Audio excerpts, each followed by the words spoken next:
Hey, so this is the book that I said I was going to recommend next and give like a quick, kind of like an overview, but try not to make it full of any spoilers.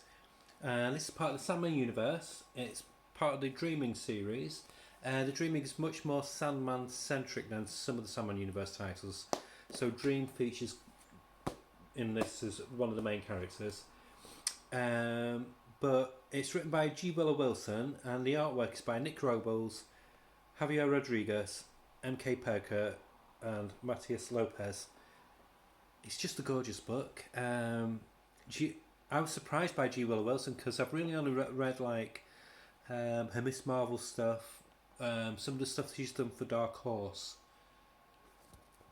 Pardon me, and Poison Ivy.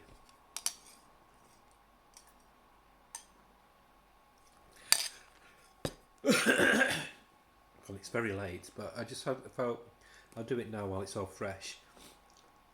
Um, that's all been like very PG kind of stuff, all very tame. Whereas with this one, I was surprised because I didn't know how she how she would handle something of a more mature sensibility, and she does an amazing job. Like I said at the end bit of my recommendation for Patience by Daniel Klaus, when I said I was going to do this, actually it's the closest I've come to a Sandman series since Neil Gaiman left, for it to feel like a Gaiman book, but it's more like it's got Gaiman's style, but you can tell it's G. Willow Wilson. It's got her voice in it. It's really, really attractive, and she's got this knack of any comic she does of hooking you straight away within the first issue, and she does with this one. It doesn't. It does help that the artwork is just really nice as well. This is Nick Robles' artwork. He does the first story arc, so it's 12 issues, but it's like a series of story arcs within the 12 issues. So each one's got a different beat. So there's quite a number of characters. What I like about it as well,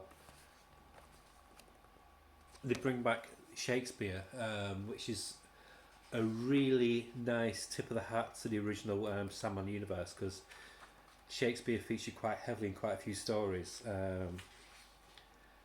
So that was really, really nice. And you've got Lucian, and of course, like I said, Dreams in it. But they don't. The main character part. There's a. Is her name mentioned?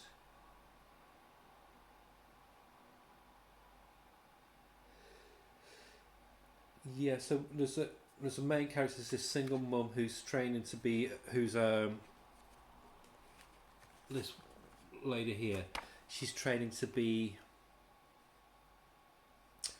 She's a scholar, a Shakespeare scholar, and so when she dreams, she gets put into this dream where she's dreaming about all different aspects of Shakespeare, um,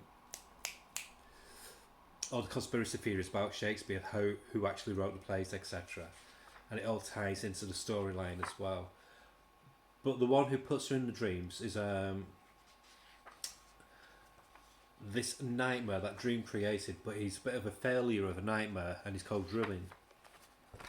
And it's this person here, and he's an amazing character. I mean, he's meant to be a nightmare, but he's the most likable nightmare you could meet. He's just such a really fun character, and he's got his own story arc, and it all ties in with this young mum. But he teams up with an archangel, which is this guy here,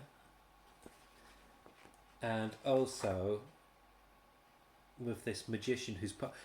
This is what I love. This ties back to the very, very first storyline from Sandman. This lady here is called Heather Appear, I think. I just want to focus on that as well. Very P. Craig Russell. But yeah, so and she's a descendant of Roderick Burgess, who was the son of Alice, the Alistair Crowley kind of character who imprisoned Dream originally. So that was her great grandfather. So she's his great granddaughter. And what's brilliant about her? She's a trans character, but for the first time ever, I think in comics, they don't mention she's trans, but they do it in such a subtle way that if you're trans, you pick up on it. So she has to take a medicine, so estradiol and finasteride, which are the two predominant medicines that you need to take when you're trans female, and that's it. It's because she's asking them to look for some headache tablets because they're angels and a nightmare. They've no idea what earthly medicines are, so they finally find the right one, but they go through those originally.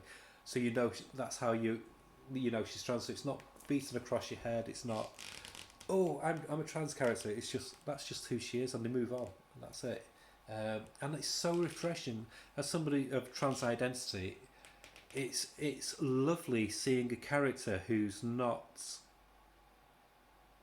they're not a political statement, and they're not a token character, and she's an amazing character. She's just fun. She's one of her closest friends is John Constantine, so it just ties it. And he has a cameo in this as well.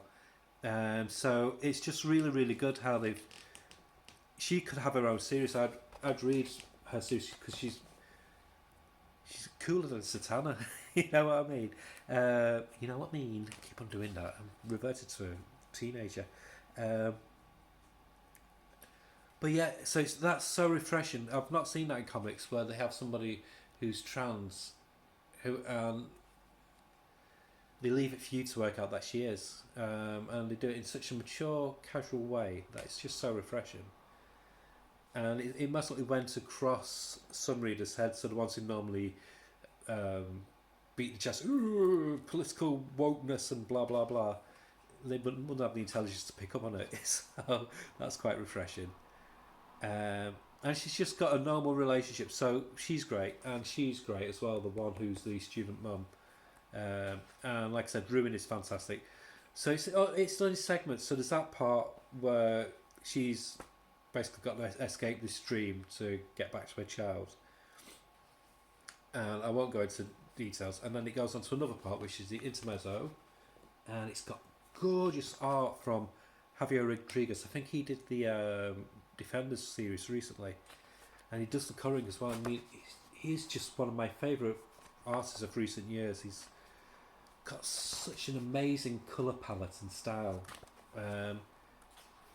and again, it just gives us such a fun spin on the whole Sandman universe. G. Willow Wilson doesn't drop a beat, a story beat, even with the change in art styles. It flows. I started this yesterday and I'm nearly finished now. I've got two, and I've not been concentrating just to read it. I've just been really enjoying it. So I've been taking time aside, just like right, nothing on TV. I'll read some more of this, and it's been such a fun journey. There's loads of gorgeous artwork as well. It delves in so much of the Sandman mythology, and also folklore, and all other things as well. And it also deals with gender. It deals with love, all different aspects of love, and none of it is thrown at you. None of it feels out of place. It's seamless how she knits it all together to form this one big cohesive story, because there's 12 issues in this, so it's quite a big book, but it doesn't feel like it. Like I said, I've been flying through this, and it's not like there's not writing in it, and the artwork just really, really lifts it as well. I would love, and it's got characters who come in from the old Sandman universe, and they're just so good. I would give this 9.5 out of 10. It's easily accessible. It's only been out not been out very long. It came out late last year, I think. So it's called Waking Hours, The Dreaming by G. Willow Wilson and those artists that I mentioned. And it's just so refreshing. I would love for G. Willow Wilson to do more in the Sandman universe. I'm really enjoying what's out there at the moment. There's going to be a Sandman Country, Nightmare Country coming out soon. And there's the Dead Boy Texas, which is really good.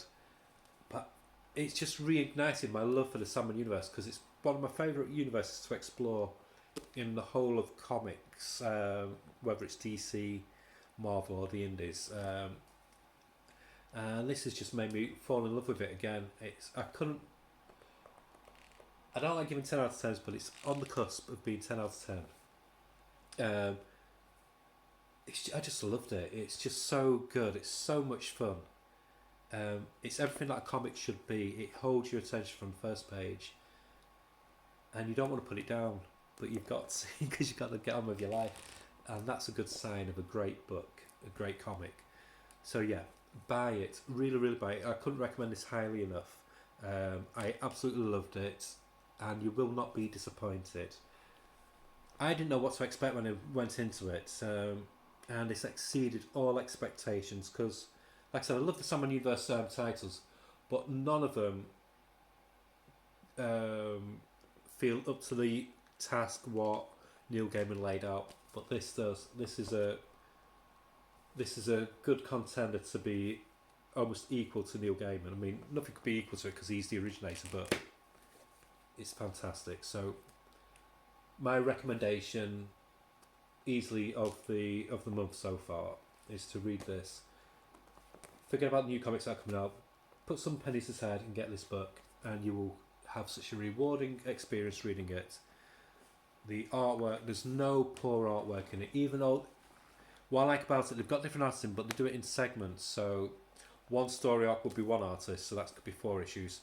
Another 4 issues would be a different artist, or whatever. And then the final one would be another artist. And it's just seamless. A perfect book. Like I said, absolutely loved it. Even if you're not into fantasy or the Sandman universe, you'll find things in here that you'll enjoy. It's just refreshing. Like I said, it's just refreshing how she's treated so many different aspects. What normally could be treated in a very heavy-handed, ham-fisted way, what could just make you either groan or just, oh come on, just tame it down a bit. So yeah, amazing. So that's it. I really, really enjoyed this book, and I don't normally encourage people to buy something, but buy it. Really, really do buy it because you will not be disappointed. Okay, thank you. Bye.